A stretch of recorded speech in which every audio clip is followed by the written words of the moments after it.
아버지 하나님, 여호와의 영광이 성막에 가득한 것 같이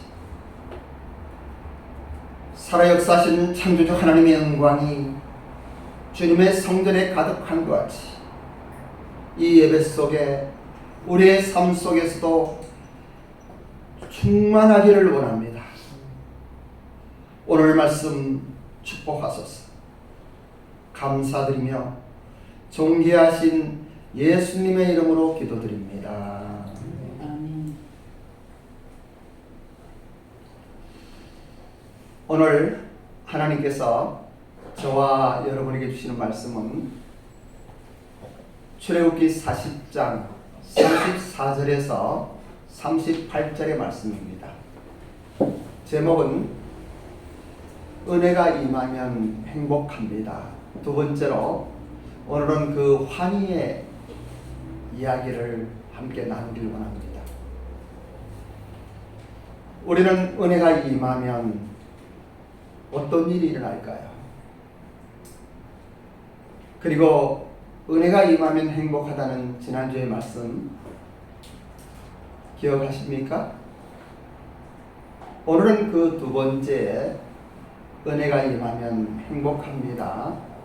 저는 이 제목을 환희라고 할까, 황홀이라고 할까, 기쁨이라고 할까, 충만이라고 할까, 참 단어 하나 고르기도 참 힘들더라고요. 사실은 이 말씀은요, 엄청난 말씀이에요. 창세기가 끝나고 이스라엘 백성들은 애굽의 노예가 되었습니다. 그런데 하나님께서 하나님의 사람 모세를 일으키셔서 애굽의 종로로 받은 이스라엘 백성들을 출애굽시킵니다. 홍해가 갈라지고 그리고 광야의 시절이 시작됩니다. 오늘은 그 출애굽기의 마지막 장 40장의 마지막 절들입니다. 이 40장만 봐도 신기합니다.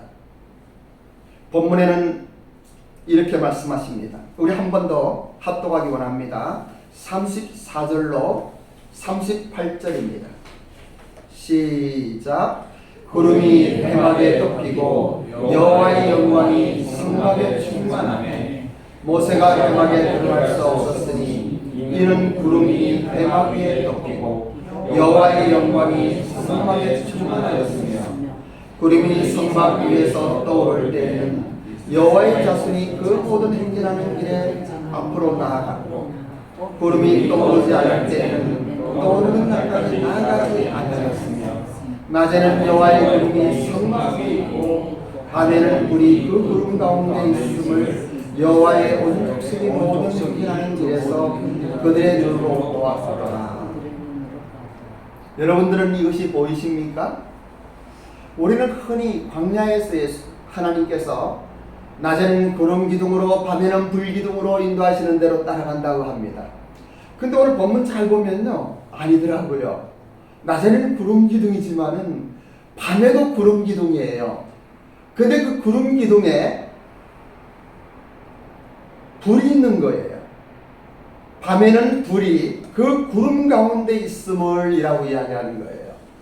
참 60평생 성경을 읽으면서 신앙생활을 하고 신학도 하고 선교사 훈련도 받고 그러면서 항상 제 입에는 낮에는 구름 기둥, 밤에는 불 기둥이라고 이야기했어요.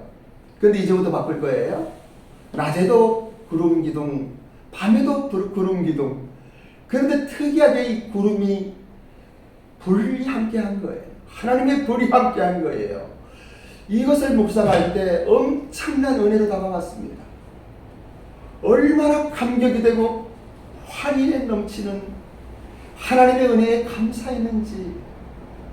여러분, 이 40장에는 이러한 성막에서의 하나님의 역사하심, 여호와의 영광이 성막에 충만하네 라고 하는 말씀 이전에 몇 가지 말씀들이 계속해서 나옵니다. 저는 여러분들에게 성경을 읽으면서 묵상하면서 어떠한 말씀이 계속된다고 하면 중요하다는 것을 말씀드렸어요. 예수님이 내가 진실로 진실로 너에게 이르노니라고 진실로 진실로 하면 참으로 중요한 이야기라고 말씀드렸어요. 오늘은요 이렇게 보니까 16절, 19절, 21절, 23절, 25절, 27절, 29절, 32절에 계속되는 말씀이 있어요. 뭐라고 말씀하십니까? 여호와께서 모세에게 명령하신 대로 되니라. 여호와께서 모세에게 명령하신 대로 되니라. 계속 모세는 하나님의 말씀을 붙들고 명령한 그대로 그것을 이루며 고백하고 있는 것이에요. 여호와께서 모세에게 명령하신 대로 되니라. 오늘 저희들은 우리의 삶 속에 우리가 이 땅을 살아가면서도 천국을 맛보기를 원합니다. 하나님께서 나의 인생길에 나의 낮에는 구름 기둥으로 밤에도 구름 기둥으로 그러나 밤에 보이지 않으니까 그 가운데 엄청난 불을 가지고 수십만 된 60만이 넘는 이 이스라엘 대군들이 이 구름 기둥이 가는 대로 함께 행진하는 것을 볼 수가 있어요. 여러분들도 그렇게 살고 싶죠? 하나님의 은혜대로 하나님의 인도하시는 대로 주의 말씀이 나의 길에 빛이 되고 예? 또 내 걸음걸음에 등잔이 되어서 나를 인도하시는 그 하나님과 동행하며 축복된 승리자의 삶을 살고 싶지 않습니까? 그런데 보니까 그렇게 하기 위한 조건이 있더라고요. 모세에게 명령하신 대로 순종하는 거예요. 여러분 아십니까? 하나님은 여러분들에게 계속 말씀하셔요. 하나님의 말씀을 통하여도 말씀하시지만 때로는 목사의 설교를 통하여 말씀하시고 여러분이 기도할 때 여러분의 생각 속에 하나님의 은혜가 임하는 거예요. 하나님의 은혜가 임하면 행복합니다. 하나님의 은혜가 임하면 행복합니다. 우리는 화리와 기쁨과 충만함으로 이 땅을 살아가며 어떠한 환경 속에서 여호와 하나님을 찬양하며 먼저 가는 구름 기둥을 따라 우리의 인생길 하나님께 맡기고 갈 수가 있는 것이에요. 여러분들에게 어떤 걱정과 근심이 있습니까? 여러분들에게 어떠한 문제가 있어요? 지금 이 시간 여러분들에게 가장 큰 장벽은 무엇입니까? 1년만 지나면요 기억이 안 나요. 오늘 2024년 10월 13일이죠. 2023년 10월 23일에 여러분들은 어떠한 걱정이 있었습니까? 여러분들은 어떠한 고민이 있었습니까? 기억하시는 분 있나요?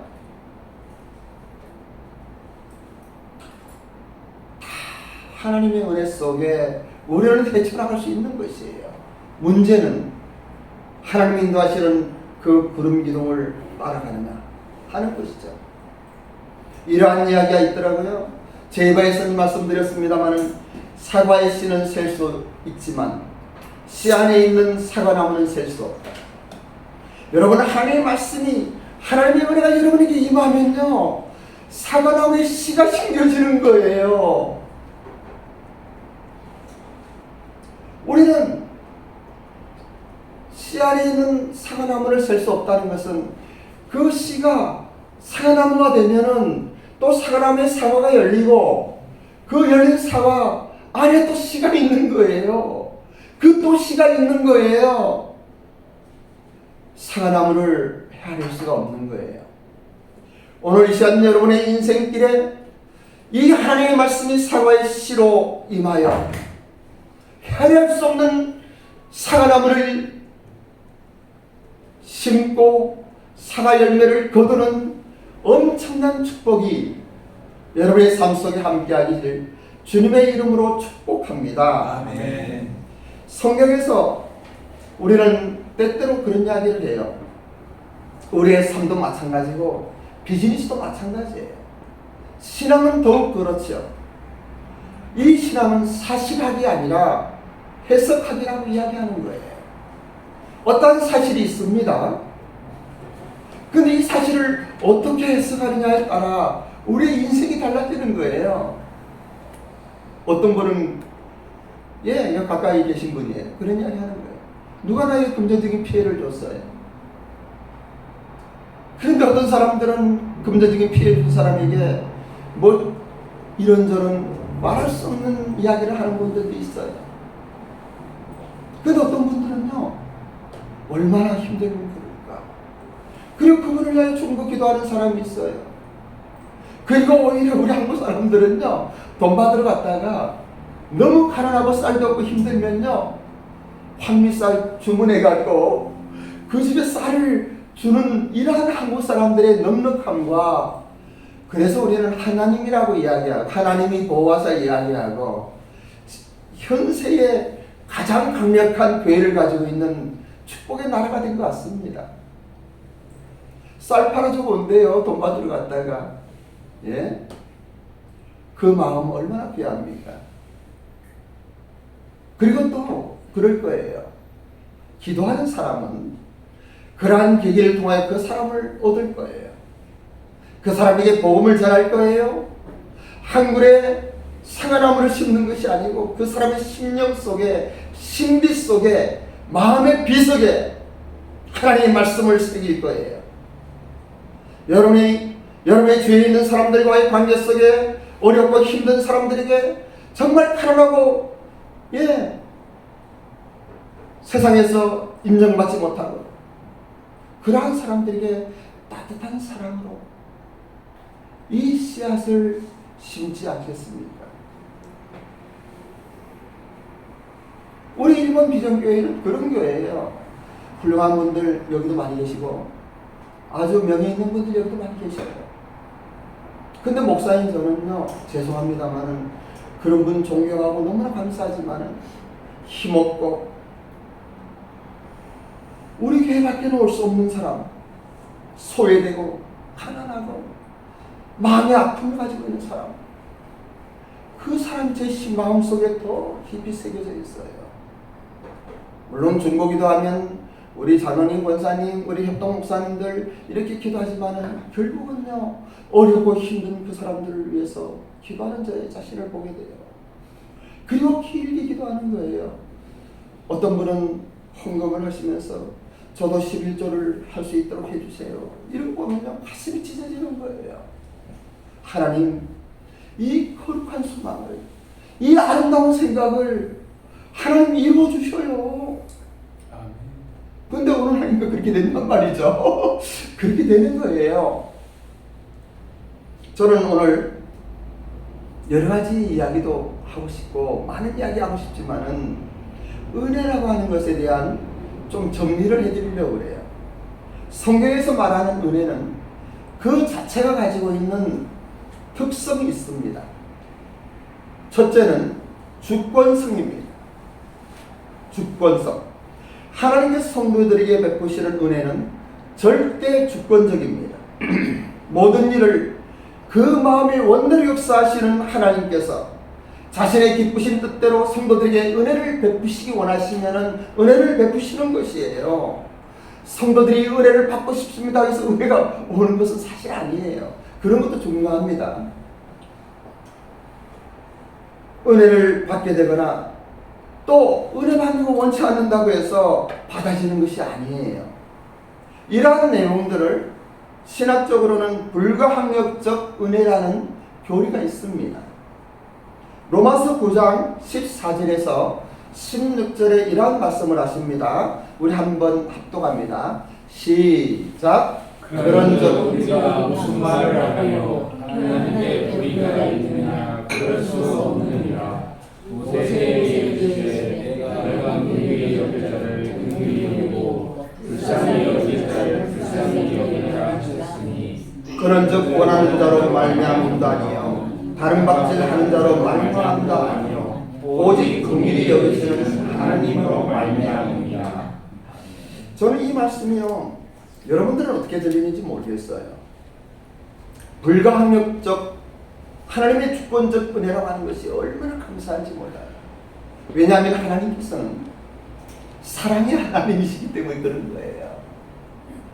인생을 사랑하시되 끝까지 사랑하시고, 저를 사랑하시되 한없이 사랑하시고, 그저 그 사랑으로 마치 부모님들이 자녀를 사랑하는 것 같이, 우리 11월 달에 아버지 학교 하는 것이 저는 얼마나 좋은지 몰라요. 사실은 이 넥타이요, 보세요. 아버지 학교 마크가 있잖아요. 이거 아버지 학교 사람들 잘 안 갖고 있더라고요. 일본에서 왔다고 본부에서 선물 줘가지고, 이게 아마 20년도 넘었어요. 근데 오늘은 이것을 하고 싶었어요. 우리 아내가요, 저희들은 뭐 샤이닝 글로리라든지 또 조수일 장로님의 그 하나님의 누구 학교인가? 하가움, 이런 것들도 많이 하고, 그래서 저는 우리 아내한테 사랑한다는 이야기를 잘했어요. 뭐 하면 사랑한다고 그러고 그래야 되는 줄 알고. 근데 우리 아내가 뭐라고 그러는 줄 알아요? 당신은 사랑한다고 그렇게 말하는데 당신의 사랑을 하나도 못 느끼겠다는 거예요. 진짜 사랑하는지 느끼질 못한대요. 비즈니스 하면서 바쁘게 다니고 세계를 손바닥같이 다닌 거 생각하려면 단 60을 입고 다녔더라고요.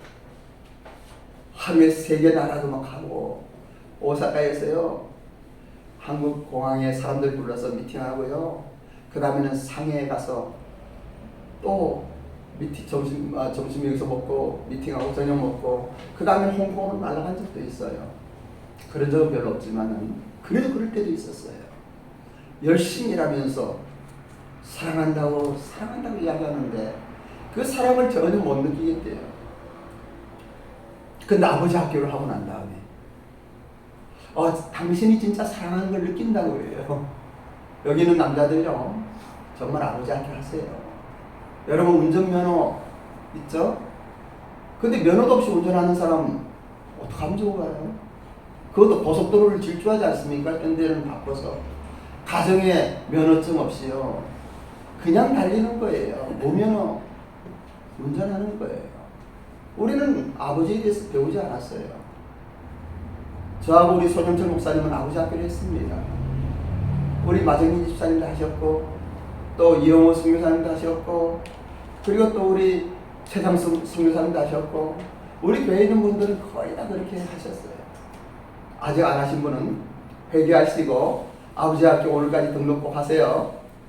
알았습니까? 네? 알았어요? 예비하고 아버지는 하는 거야. 하고 결혼하는 거야. 장로님 하실 거죠? 아멘. 예, 하시고.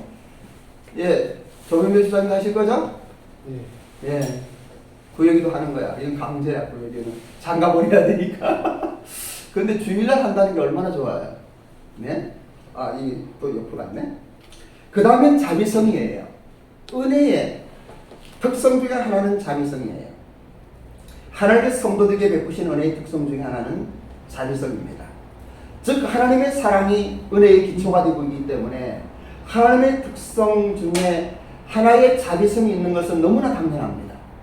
자비로운 마음이에요. 하나님의 말씀 디모데후서 1장 9절의 말씀 합독합니다. 시작. 하나님이 우리를 구원하사 거룩하신 부르심으로 부르심은 우리의 행위대로 하심이 아니하며 오직 자기 뜻과 영원한 때의 전부터 그리스도 예수 안에서 우리의 은혜대로 부르심이라. 이러한 자비성이 우리의 하나님의 은혜에 입는 하나의 특성이 되는 거예요. 하나님의 은혜의 특성이 되는 거예요. 여기서 가만히 보면은 우리를 구원하사 거룩하신 부르심으로 부르심은 우리의 행위대로 행하심이 아니오라고 이야기합니다. 많은 사람들이 잘해야 되는 줄 알아요. 교회에 뭔가 큰일 해야 되는 줄 알아요. 물론 필요하지만은 그것으로 구원받는 거 아니에요. 그것으로 은혜 입는 거 아니에요.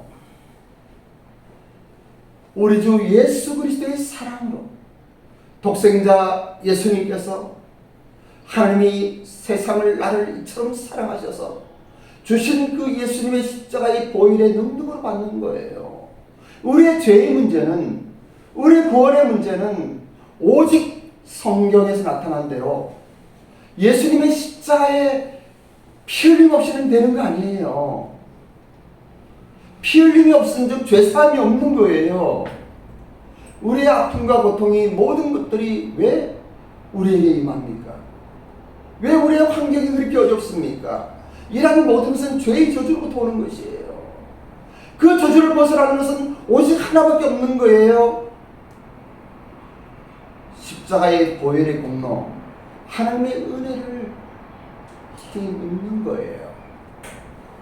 우리 도안이는 중학교 때 교회 다녔다고 그러는데 십자가 이야기 많이 들었지? 혹시 6월절 밤에 하나님께서 모든 장자들을 죽이는데 이스라엘 가정에게는 명령한 것이 있어요. 흠없는 어린 양을 잡아서 문설주 좌우 임방과 문설주에 그 피를 발라라. 내가 그 피를 보고 넘어가리라. 십자가의 보혈을 이야기하는 거예요. 그 안에 있는 사람들 중에서는 하나님을 알기 때문에 그 하나님의 진노가 무섭기 때문에 피를 바르고도 걱정하는 사람들이 있었어요. 정말 괜찮을까? 그 사람 집안엔 장자가 죽었을까요? 안 죽었을까요? 걱정 근심으로 믿음이 없는데 죽었을까요? 안 죽었을까요? 안 죽어요. 왜냐하면 하나님은 피를 보고 건너가는 거예요. 죄송하지만 여러분들 어떤 선한 행위나 어떤 노력으로 하나님이 여러분들을 구원하는 거 아닙니다. 여러분의 죄를 용서하시는 거 아니에요. 십자가의 보혈이 여러분의 모든 것을 패스 오버하는 거예요. 그래서 기도할 때 그랬어요. 예수님의 이름으로 기도한다고 그러세요. 예수님 제가 못났잖아요. 하지만 예수님의 피로 난 덮고 이 피를 가지고 예수님께 기도합니다. 하나님은 그 피를 보셔요. 그렇게 우리를 부르시고 또 오직 자기 뜻과 영원한 때 전부터 그리스도 예수 안에서 우리에게 주신 은혜대로 하십니다. 이 자비성은 정말 우리에게 놀라운 축복의 메시지예요. 그리고 마지막은 영원성입니다. 영원성. 성경에서 말하는 은혜의 특성 중에 또 하나는 영원성입니다. 영원하신 존재이신 하나님께서 베풀어 주신 은혜가 영원성을 특성으로 지니고 있다는 것은 너무나 당연한 거 아닙니까? 알파와 오메가요, 시작이요 끝이고 모든 만물을 창조하신 창조주 하나님의 그 영원하심이 그분이 결정하시고 그분이 선택하시고 그분이 확증하신 어떠한 사실들이 영원하지 않겠습니까? 그런데 오늘날 교회가 좀 잘못됐어요. 그래, 예수님을 믿고 구원받았어. 그런데도 잘해야 된대요. 헌신해야 된대요. 섬겨야 된대요. 주일 예배 참석해야 된대요. 무엇을 해야 된대요. 그러면 안 하면 이 영원성이 끝납니까? 구원받았다가 안 받았다가 영원한 생명 얻었다가 잃어버렸다가 여러분 그럽니까? 아닙니다. 이 구원과 하나님의 은혜의 특성은 하나님으로부터 오는 것이에요. 하나님이 정하시는 것이에요. 법원에 가면요, 요즘에 뭐 정치인들이 법원에 막 다니고 그러던데 판사가 결정하면 그 결정대로 되는 거예요.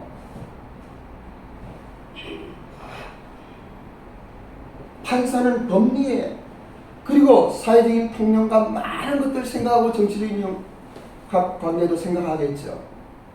하지만 판사가 결정하고 땅 하면 그대로 되는 거예요. 징역 2년 하면 2년 징역 살아야 되는 거예요. 벌금 1,000만 원 하면 1,000만 원 벌금 물어야 되는 거예요. 무죄하면 무죄가 되는 거예요.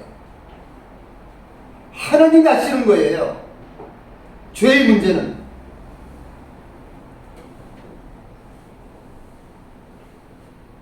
그래서 하나님의 은혜 역시 영원한 특성을 가지고 있기 때문에 무한하고 불변하며 완전한 것이라고 할 수 있습니다.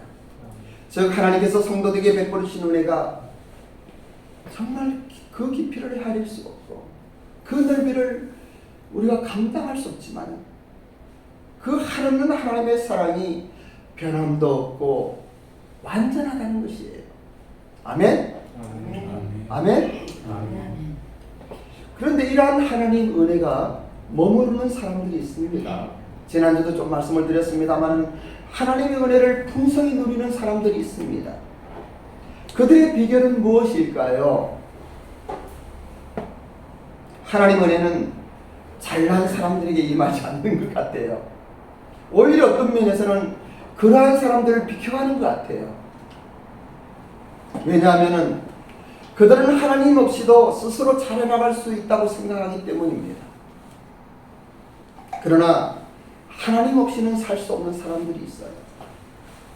저같이 부족하고 모자라는 그리고 어리석은 사람들에게는 하나님 없이는 살 수가 없어요. 그런 사람들에게 하나님의 은혜가 임하는 것 같아요. 주님께서 불쌍히 여기시고 은혜를 베푸시며 긍휼히 여기시는 것입니다. 저는 제가 얼마나 비참하고 어리석으며 위선적인 사람인지 몰랐어요. 저는 착한 줄 알았어요. 교회도 잘 다니고 나름대로 똑똑하고 그냥 착하고 좋은 소년이라 하고 청년이라 하니까 그런 줄 알았어요. 근데 어느 날 1975년 6년 10월달 군에서 성경을 읽는 중 그리고 하나님 앞에서 그 십자가의 의미를 깨닫는 그 순간 얼마나 제 자신이 위선적인지 알았어요. 사랑하는 일본 미전교회 성도 여러분,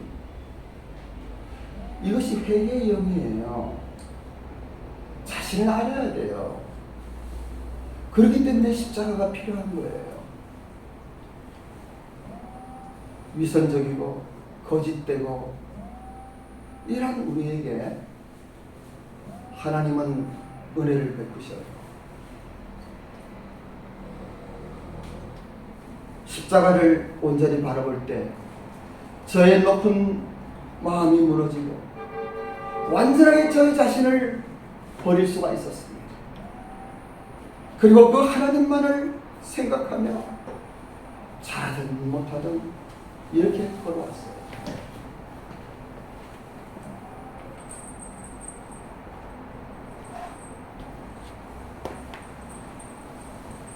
때로는 그러한 자신을 깨닫고 절망과 슬픔의 순간들을 경험한 그때부터 때때로는 그러하지 못할 때가 많지만 지금은 그 주님의 임재 안에서 하나님께 나가는데 어렵지가 않아요. 그냥 하나님이 그냥 좋은 거예요. 그냥 생각하면은 우리 주님의 십자가의 그 사랑이 너무나 감사한 거예요. 그래서 저는 그에게 내가 무엇을 했다, 이렇다 저렇다라고 이야기하지도 못해요. 그냥 하나님의 사랑이 우리를 이토록 그 하나님의 사랑이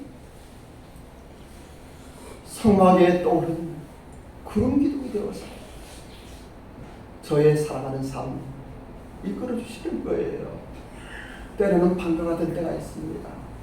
마음이 슬프고 아파서 그냥 앞이 안 보일 때가 있어요. 그때는 그 구름에 하나님이 불을 피워주시는 거예요.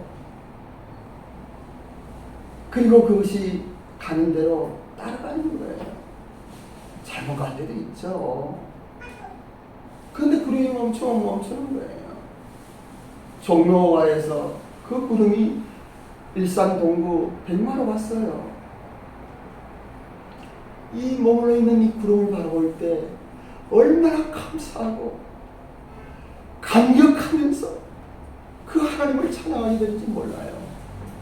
모세는 이거를 쓰면서 얼마나 감동했을까요? 얼마나 감격했을까요? 이 충만한 하나님의 영광이 그의 일생, 그의 삶 속에 말로 다 할 수 없는 그 표현이 얼마나 놀라웠을까요? 할렐루야, 할렐루야. 살아계신 이 하나님의 은혜가 여러분의 심령 속에 어떻게 들립니까? 이 하나님의 놀라운 사랑이 여러분의 삶 속에 여러분 어떻게 다가옵니까?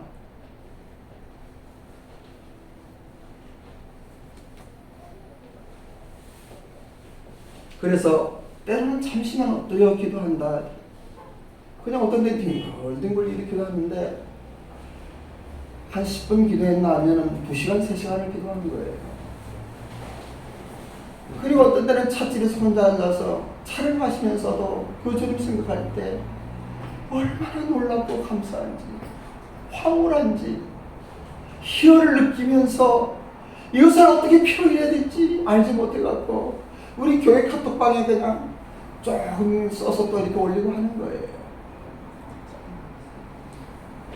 사랑하는 1번 비전교회 성도 여러분,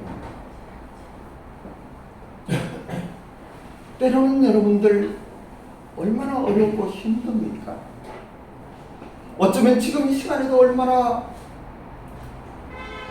갈등과 부족한 여러 가지로 힘드시고, 그런데 이 하나님의 은혜 누리세요. 이 은혜가 임하면 행복합니다. 어제는요, 제일바에서 우리 김희식 회장님의 그 아이가 너무너무 좋았어요. 얼마나 좋았는지 몰라요. 우리 교회 사람들이 다 들었으면 너무 좋을 뻔했는데 너무 좋았어요.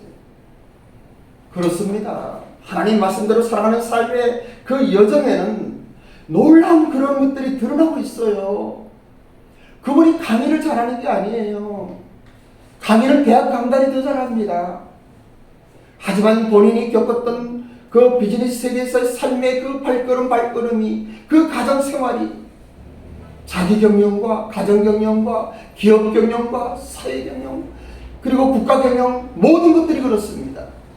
우리는 어떻게 경영을 하고 있습니까? 그냥 내 생각대로 내 멋대로 하지 마셔요. 하나님의 말씀을 붙들고 기도하면서 하나님이 주신 마음대로 오늘 성막위에 피어올랐던 구름과 같이 하나님께서 여러분에게 좋은 아이디어 주실 거예요. 비즈니스의 방향을 비춰주실 거예요. 이 구름이 가는 대로 여러분 한 걸음 한 걸음 다가가십시오. 그러나 힘있게 가십시오. 60만 대군들이 가는 그 길 누가 막겠습니까? 여러분에게 함께하는 천군 천사가 여러분의 그 가는 길을 누가 막겠습니까? 악한 어떠한 사람들의 어떠한 장애물에 어떠한 이러한 것들에 여러분 마음 졸이지 마십시오. 아무것도 염려하지 말고 오직 기도와 간구로 여러분 감사함으로 하나님께 올려드리며 그 길 힘있게 가십시오. 그 길 한 걸음 한 걸음 지치지 않고 포기하지 않고 가다 보면은 가나안 땅이 나타나는 것이에요. 오늘은 출애굽기의 마지막 장 마지막에 이 말씀들이 얼마나 좋은지 모르겠어요. 한 번 더 본문의 말씀 큰 목소리로 우리 합독하기 원합니다. 시작. 구름이 해마에 오르고 여호와의 영광이 성막에 충만하네. 모세가 해마에 들어갈 수 없었으니 이는 구름이 해마 위에 덮이고 여호와의 영광이 성막에 충만함이었으며, 구름이 성막 위에서 떠오를 때에는 이스라엘 자손이 그 모든 행진하는 길에 앞으로 나아가고, 구름이 떠오르지 않을 때에는 떠오르는 날까지 나아가지 아니하였으며, 낮에는 여호와의 구름이 성막 위에 있고 밤에는 불이 그 구름 가운데 있음을 이스라엘의 온 족속이 그 모든 행진하는 길에서 그들의 눈으로 보았더라.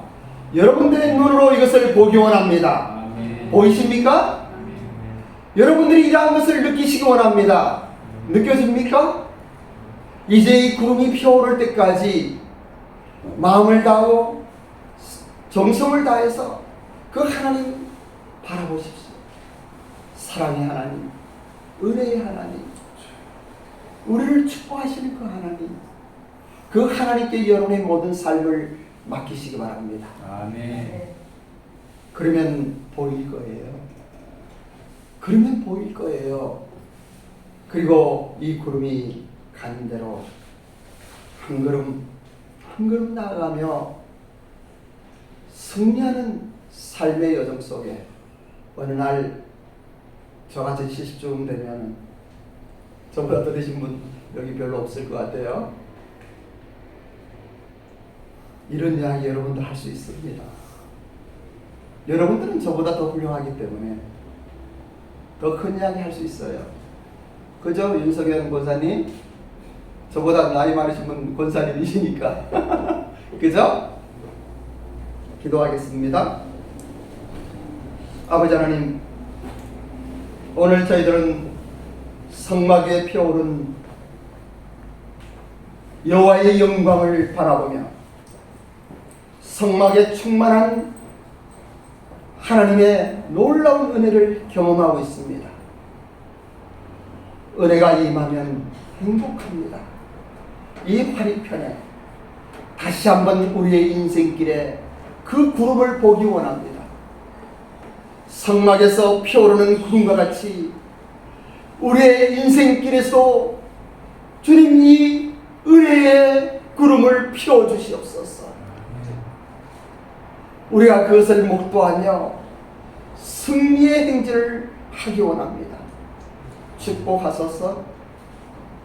감사드리며 예수님의 이름으로 기도드립니다. 아멘. 자리에